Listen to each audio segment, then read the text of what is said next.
नमस्कार, स्वागत है आप सभी का। तो उत्तर प्रदेश में बेसिक के स्कूलों में प्रधानाध्यापकों की भर्ती का मामला है और 50% पदों पर सीधी भर्ती का प्रावधान था पहले, और उस पर जो है पहले कहा भी गया था, लेकिन आप देखेंगे 4 साल से ये भर्ती प्रक्रिया अभी तक शुरू नहीं हो सकी है। तो इसी को लेकर के बात करने वाले हैं इस वीडियो में, और इसको लेकर के एक बैठक हुई है जिसमें एक कमेटी गठित की गई है। इस बात को भी स्वीकार किया गया है, साथ ही साथ नियमावली में संशोधन को लेकर के भी जानकारी दी गई है। इतना ही नहीं, बेसिक के उच्च प्राथमिक स्कूलों में भर्तियां नहीं हो रही हैं। चलिए, प्राथमिक की तो जो भी है सरकार वहाँ पर अनुपात समानुपात बराबर कर रही है, भर्तियां नहीं कर रही है, वो अलग मैटर है। लेकिन उच्च प्राथमिक जो विद्यालय है प्रदेश में बेसिक में, उनमें भर्तियों को लेकर के कोई चर्चा ही नहीं होती है कि उनमें भी भर्तियां होंगी या फिर नहीं होंगी। कुछ और भी महत्वपूर्ण सूचना है, अगर आपको देखना हो तो मैं केवल आपको यहाँ पर दिखा रहा हूँ, आप इसकी स्क्रीनशॉट लेकर के आप इसे पढ़ सकते हैं। कल जो है पीईटी 2022 का विज्ञापन भी जारी हो गया, आवेदन भी स्टार्ट हो गए। प्रधानाचार्य भर्ती 2013 का परिणाम जुलाई के अंत तक। एक याचिका थी हाई कोर्ट में जिसको खारिज किया गया है। यहाँ पर देखेंगे उच्च शिक्षा में घट गए 4,80,000 विद्यार्थी। बीएड प्रवेश परीक्षा को लेकर के सूचना है। जल निगम में जल्द होंगी 1489 पदों पर भर्तियां। ये कर्मचारी चयन आयोग से एसएससी सीएचएसएल के लिए है। 2020 वाली जो भर्ती है उसमें स्किल टेस्ट को लेकर के, और एक आप इसको भी देख सकते हैं। चलिए, अब आपकी भर्ती आपके मुद्दे को लेकर के बात करते हैं। सीधी भर्ती पर 4 साल में निर्णय नहीं हो पाया। बेसिक शिक्षा परिषद के उच्च प्राथमिक स्कूलों में नियमित प्रधानाध्यापकों की नियुक्ति पर 4 साल में निर्णय नहीं हो सका है। राज्य सरकार शिक्षा मंत्रालय की प्रोजेक्ट अप्रूवल बोर्ड पीएबी की बैठक में नियुक्ति का प्रस्ताव रखती है, पर अमल नहीं हो पा रहा है। बेसिक शिक्षा परिषद के 30,000 से अधिक स्कूलों में नियमित प्रधानाध्यापक नहीं है।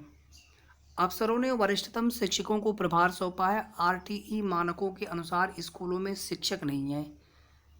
प्रमोशन न होने से शिक्षकों को आर्थिक नुकसान हो रहा है, वही शिक्षकों की नई भर्ती में भी अड़चन आ रही है। तो आप देख सकते हैं कि ये कोई एक साधारण सा मामला नहीं है। इसकी वजह से आप देखेंगे नई जो भर्ती होनी चाहिए वो भर्तियां भी नहीं हो पा रही हैं। इसके अलावा विद्यालयों में आरटीई के मानक के अनुसार शिक्षक नहीं है। कब क्या कहा गया? 2018-19 की पीएबी बैठक में राज्य सरकार ने कहा कि प्राथमिक और उच्च प्राथमिक स्कूलों में प्रबंधन सुधारने को आरटीई के अनुसार प्रधानाध्यापकों की तैनाती की जाएगी। सीधी नियुक्ति पर विचार किया जा सकता है। फिर 19-20 सत्र की पीएबी बैठक में प्रधानाध्यापकों के 50% पदों पर सीधी नियुक्ति पर विचार की बात कही गई। इसके बाद फिर 20-21 में अध्यापक सेवा नियमावली 1981 के अनुसार परिषदीय प्राथमिक स्कूलों में सहायक अध्यापकों की सीधी भर्ती का प्रावधान है।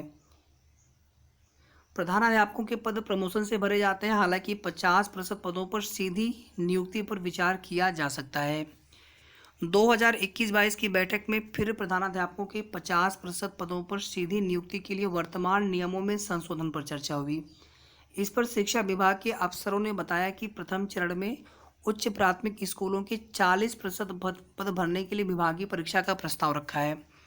मतलब इसमें परीक्षा भी आयोजित करवाई जाएगी। 2022-23 की पीएबी बैठक में प्रधानाध्यापकों के 50% पदों पर सीधी भर्ती के लिए वर्तमान नियमों में संशोधन पर विचार की बात उठी। इस पर अफसरों ने एक कमेटी गठित होने की बात बताई है। तो ये कुल मिलाकर के यहाँ पर निचोड़ निकला इसका।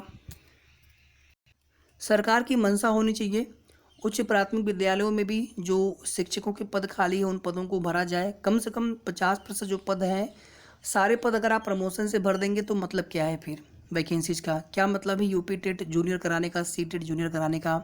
तो कम से कम 50% पदों को परीक्षा के माध्यम से ही भरा जाए, यानी जो नए अभ्यर्थी हैं उनके माध्यम से शिक्षकों के पद भरे जाएँ। इसी तरह से प्रधानाध्यापक में भी जिनके पास अनुभव हो, कुछ पद उनके माध्यम से भरे जाए, बाकी पद प्रमोशन के माध्यम से जिस प्रकार से आप भरते हैं जो प्रावधान है। सरकार की मंशा होनी चाहिए साथियों। कुल मिलाकर के सरकार की अगर मंशा हो, सब कुछ उनकी स्थिति स्पष्ट हो, साफ हो, रोजगार देने की उनकी मंशा हो, तो सब कुछ हो सकता है सही से, और हमें आपको परेशान भी नहीं होना पड़ेगा। अब देखते हैं इस बार ये फाइनल हो जाता है कि फिर से यहाँ पर आगे जो है ये समय लिया जाएगा। इस पूरे प्रकरण में आपकी क्या राय है? आपको क्या लगता है कि कब तक ये भर्ती आ सकती है, कब तक ये विज्ञापन आ सकता है इसका, या फिर ये पद भरे जा सकते हैं? और साथ ही साथ उच्च प्राथमिक स्कूलों में शिक्षकों के पद भरने के लिए वैकेंसी कब तक आ सकती है? प्राथमिक का तो कोई भी कंफर्म अपडेट पता नहीं, केवल उम्मीद है कि शायद जो है 2022 के लास्ट में नवंबर दिसंबर तक विज्ञापन आ जाए तो आ जाए। बाकी सब कुछ शासन सरकार के हाथ में है। तो फिलहाल इस वीडियो के माध्यम से इतना ही। वीडियो को आप लोग प्लीज़ लाइक और शेयर ज़रूर कर दीजिएगा। साथ ही साथ अगर आपने अभी तक चैनल को सब्सक्राइब न किया हो तो ज़रूर सब्सक्राइब कर लें। धन्यवाद।